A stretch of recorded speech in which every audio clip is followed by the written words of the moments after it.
primeiro passo para assumir o seu protagonismo na vida é se livrar deste tipo de mentalidade medíocre que sempre busca culpar terceiros por suas debilidades e assumir 100% das responsabilidades sobre o seu destino, entendendo que isso está sempre em suas mãos. Definitivamente, essa não é uma opção muito confortável, mas essa é a mentalidade que pode trazer para as suas mãos o protagonismo que você tanto deseja. Relaxa, não é tão ruim assim. Assumir que somos responsáveis por nossos fracassos também nos torna merecedores dos aplausos por todas as nossas conquistas. No final das contas, isso é uma excelente notícia, concorda? Mas Flávio, e o cara que nasceu na favela e é filho de presidiário, filho de mãe alcoólatra, que conviveu num ambiente absolutamente desfavorável para ser bem-sucedido? E casos como esse? Bom, eu sempre respondo procurando definir em primeiro lugar o que é ser bem-sucedido. Vamos começar definindo primeiro o que não é ser bem-sucedido. Ser bem-sucedido não é ser rico, tampouco é ser famoso. Muita gente acha que ser bem-sucedido, que ter sucesso é ser rico ou ser famoso, mas não é. A propósito, tem muito rico e famoso por aí que depende de, infelizmente, injetar substâncias químicas legais e ilegais para conseguirem se levantar da cama todos os dias pela manhã, para representar aquele personagem que assumiram lá na sociedade. Vagam pela vida perdidos e sem propósito existencial. Isso é muito triste. Ser bem-sucedido é muito mais do que isso. É cumprir a sua missão. Mas afinal, o que é uma missão de vida? É a causa que você escolheu dedicar a sua curta existência nesse planeta. Não estamos falando de um emprego ou uma profissão. Isso é o que o sistema educacional limitadíssimo tentou lhe incutir na cabeça por décadas. Eu estou falando de algo muito maior. Quando você tem uma missão de vida, invariavelmente vai se dedicar com muito mais foco, amor e dedicação a esta missão escolhida. Isso lhe dará total sentido em todas as suas manhãs, o que lhe motivará a entender o seu lugar neste mundo, compreendendo que você existe para algo muito mais significativo do que simplesmente trabalhar 44 horas por semana para pagar suas continhas todos os meses. Trabalhando dessa forma e com este entusiasmo, você pode até eventualmente se tornar alguém bem remunerado e até ficar rico. Por outro lado, se a sua missão de vida for trabalhar numa missão humanitária, por exemplo, provavelmente não ganhará muito dinheiro, mas será feliz e bem-sucedido ao chegar no final da sua vida, com muito significado. Isso sim é ser bem-sucedido. Chegar no final da sua vida e poder dizer com convicção: combati um bom combate. Agora, voltando à pergunta sobre os que foram criados em ambientes favoráveis, filho de presidiários, etc. Essa é a descrição exata da vida de um cara que eu respeito e gosto muito, que é o Eduardo Lira, fundador do projeto Gerando Falcões, considerado pelo Banco Mundial um dos jovens mais influentes do Brasil. Ele tem apenas 26 anos de idade e brilha nos palcos das escolas públicas, empresas e casas dos maiores ricaços brasileiros, com palestras falando sobre o seu trabalho social que atinge mais de 200 mil jovens da periferia de São Paulo. O que ele faz na casa dos ricaços? A convite deles, ele leva para as novas gerações dessas famílias privilegiadas um pouco da realidade da periferia, para enriquecer o seu conhecimento sobre a sua visão de mundo e a realidade vivida por muitas famílias brasileiras. Por outro lado, lá na periferia, ele mostra que é possível sonhar e conquistar o que quiser, sem nutrir aquele ódio alimentado pelos deterministas e oportunistas pelos mais ricos. Sua frase preferida, dita por sua mãe, é: não importa de onde você veio, mas sim para onde você vai.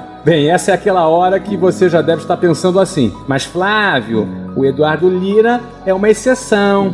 Sim, meu amigo, ele é uma exceção. Então, parabéns! Já começamos a descobrir um dos ingredientes muito importantes para o sucesso. Seja você também uma exceção.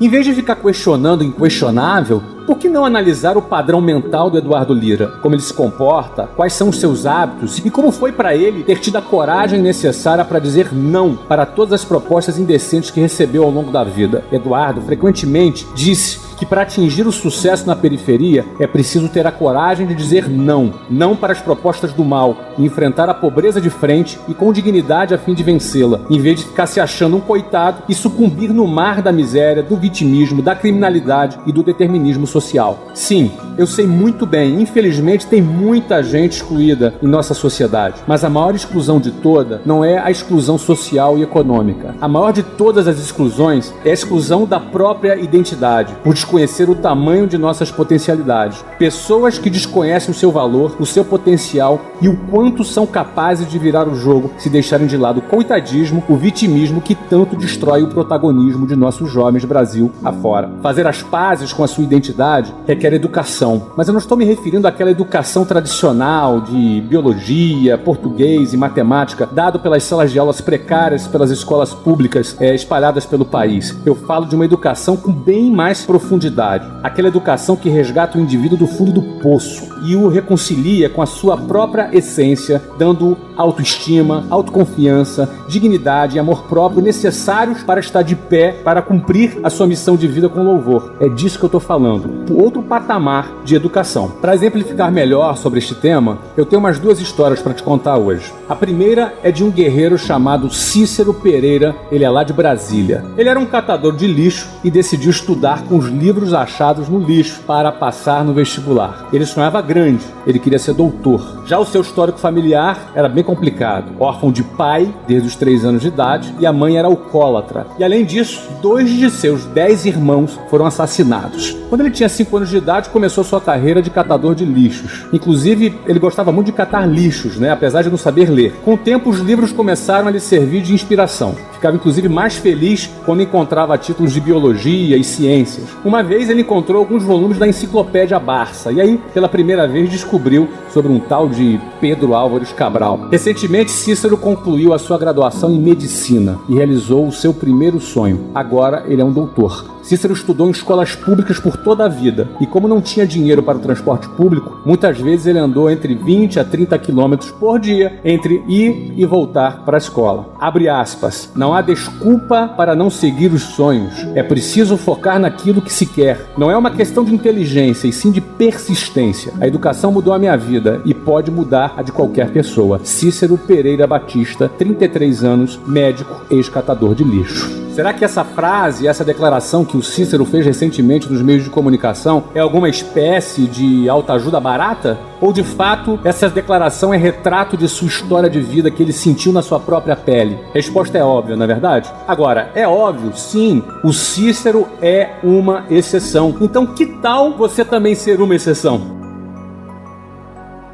Bom, vamos falar de mais um catador de lixo. Este eu conheço muito bem e tenho o privilégio de chamá-lo de amigo. Eu estou falando de Geraldo Rufino. Ele é negro e oriundo de uma família muito simples. Ele foi catador de lixo na década de 80. E foi catando lixo, justamente catando lixo, que ele aprendeu o valor de reaproveitar e reciclar materiais usados. Geraldo Rufino, ele hoje é proprietário da JR Diesel, a maior empresa brasileira especializada em aproveitamento de peças de caminhão, que fatura hoje mais de 50 milhões de reais.